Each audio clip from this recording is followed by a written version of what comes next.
अक्कलकोटचे परब्रह्म श्री स्वामी समर्थ महाराज हे केवळ संत नव्हते, तर ते साक्षात ईश्वरी अवतार होते।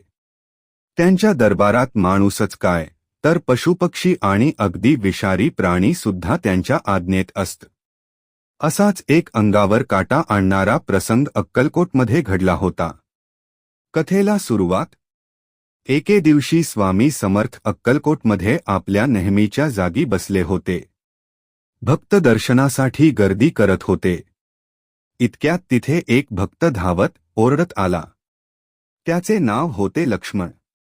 लक्ष्मण हा स्वामींचा अनन्य भक्त होता। धापा टाकत आलेल्या लक्ष्मणच्या मागे त्याचे काही नातेवाईक एका माणसाला उचलून घेऊन येत होते। तो माणूस पूर्णपणे निपचित पडला होता। त्याचे शरीर निळे पडले होते आणि तोंडाला फेस आला होता। त्याला एका अतिशय विषारी काळ्या नागाने दंश केला होता। मृत्यूचा थरार। गावातील वैद्यांनी हात टेकले होते। ते म्हणाले होते, या सापाचे विष इतके जहाल आहे की हा माणूस आता काही मिनिटांचाच सोबती आहे।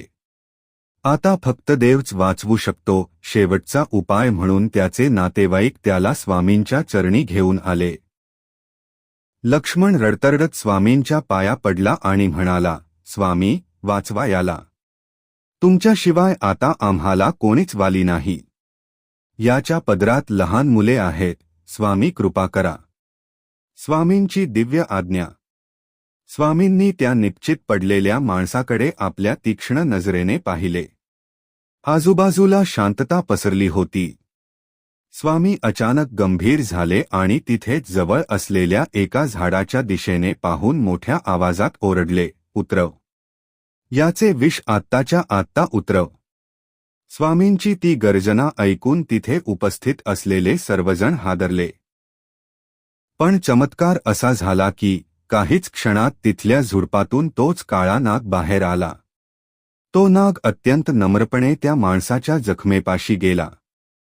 सर्व लोक घाबरून मागे सरकले, पण स्वामी शांत होते। त्या नागाने पुन्हा एकदा त्या जखमेवर तोंड लावले आणि शरीरातील सर्व विष स्वतःकडे परत खेचून घेतले। काही सेकंदात त्या माणसाच्या शरीराचा निळा रंग जाऊन पुन्हा रक्ताची लाली दिसू लागली। अश्रू आणि आनंद। तो माणूस जो मरणासन्न अवस्थेत होता, त्याने हळूहळू डोळे उघडले।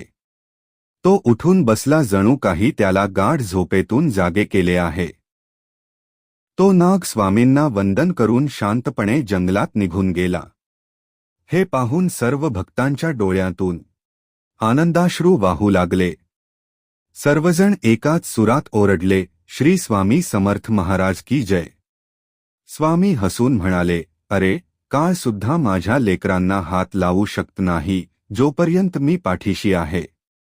फक्त विश्वास हवा। कथा आवडली तर लाईक करा, शेअर करा आणि सबस्क्राईब करा। श्री स्वामी समर्थ।